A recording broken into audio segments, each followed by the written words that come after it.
Bom dia, a paz do nosso Senhor e Salvador Jesus Cristo, aleluias, seja com todos vocês, amém? Hoje, dando continuidade nos nossos estudos do livro de 1 Coríntios, vamos compartilhar aqui com a palavra de Deus, capítulo 7, Paulo, nesse capítulo 7, eu vou fazer um resumo, como sempre eu faço. É um assunto muito importante para você e eu aprendermos a luz, meus queridos, a luz da palavra de Deus, o conselho de Deus para nós, para mim, para você que é casado, para você que quer se casar, em nome de Jesus, amém? Para você que já se casou, até já se separou e que talvez pretenda casar de novo, vamos observar aquilo que a palavra de Deus nos ensina. Esse tem que ser o nosso comportamento, irmãos. Temos que olhar para aquilo que a palavra de Deus fala para você e para mim. A Bíblia é muito clara, nós sabemos que nós não nos pertencemos mais a nós mesmos, mas que fomos comprados por um alto preço, pelo sangue do Filho de Deus, do Senhor Jesus Cristo.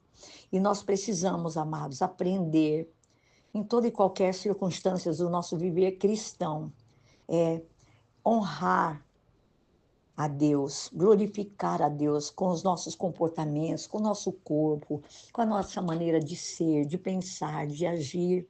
Porque a palavra é tão clara, irmãos, ela diz que os pensamentos meus e seus não são os pensamentos de Deus, não são mais, nós não somos mais de nós mesmos. Nós agora temos um dono, nós pertencemos ao Senhor Jesus, amém? É muito clara a palavra. E aqui Paulo ele fala acerca do casamento, ele ensina para a gente. E ele nos dá algumas instruções gerais sobre o casamento.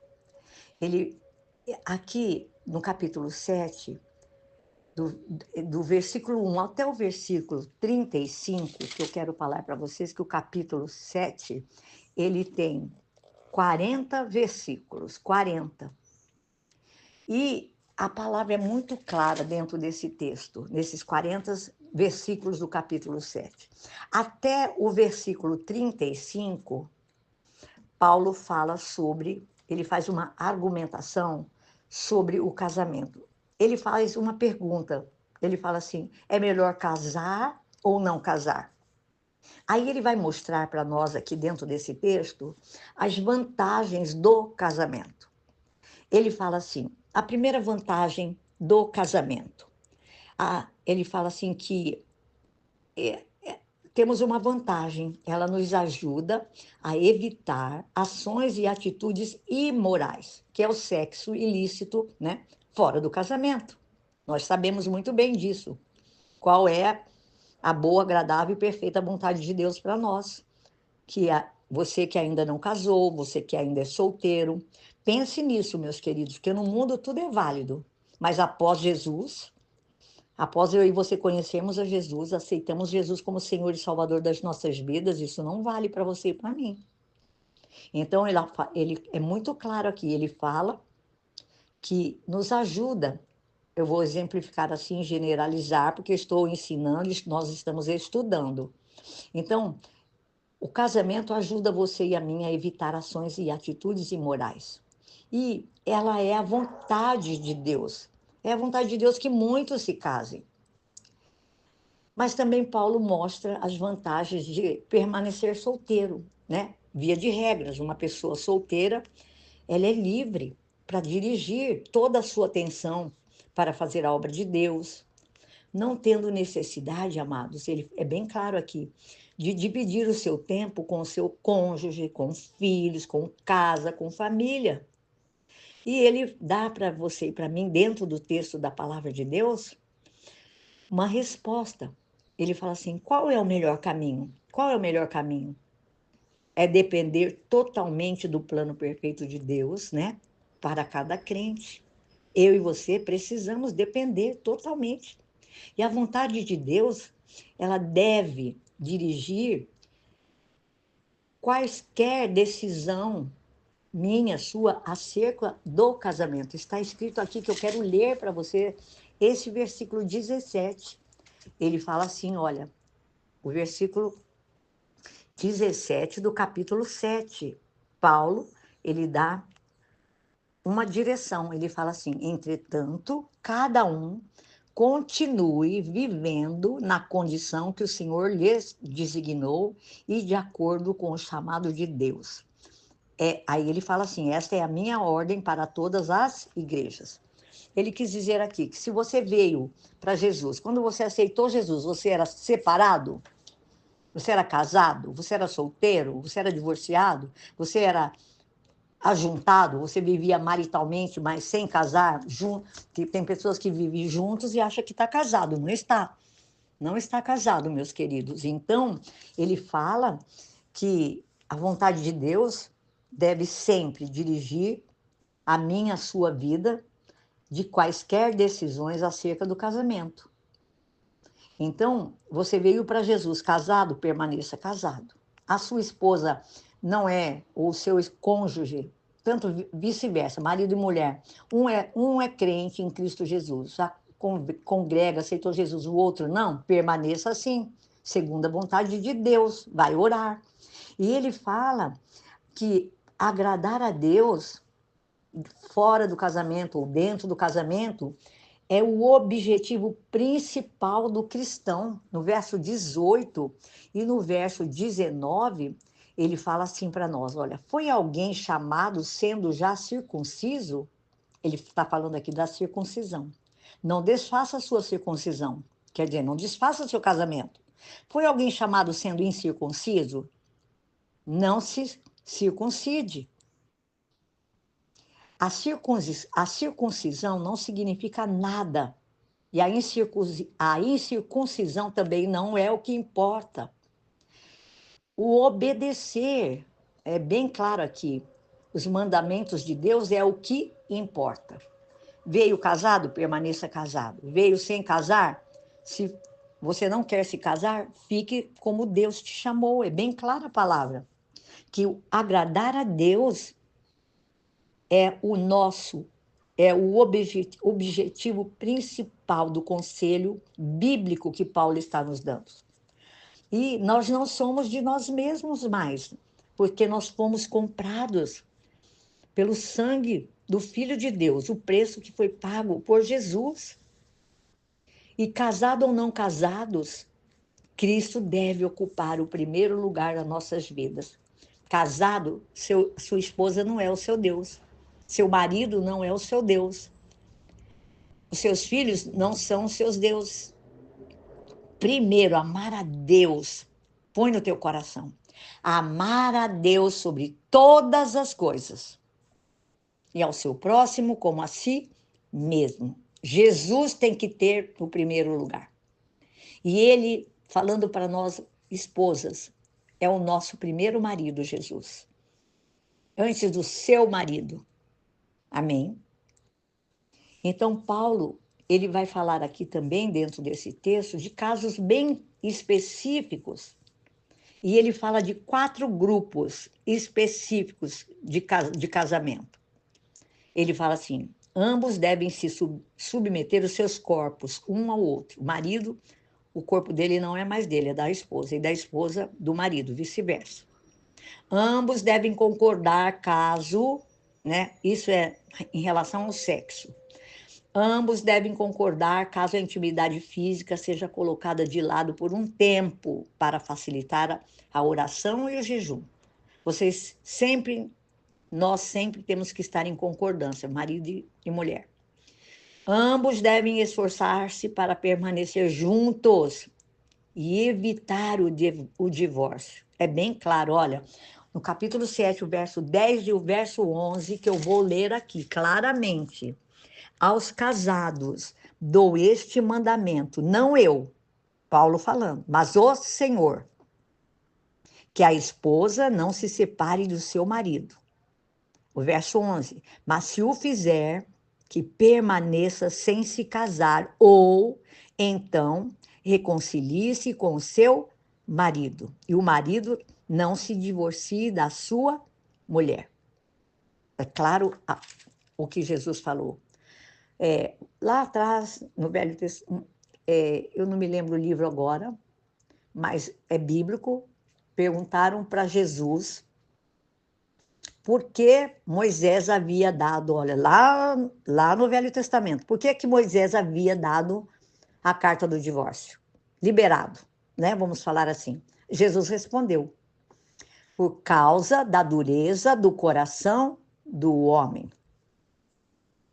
Mas aí Jesus fala, mas eu, né?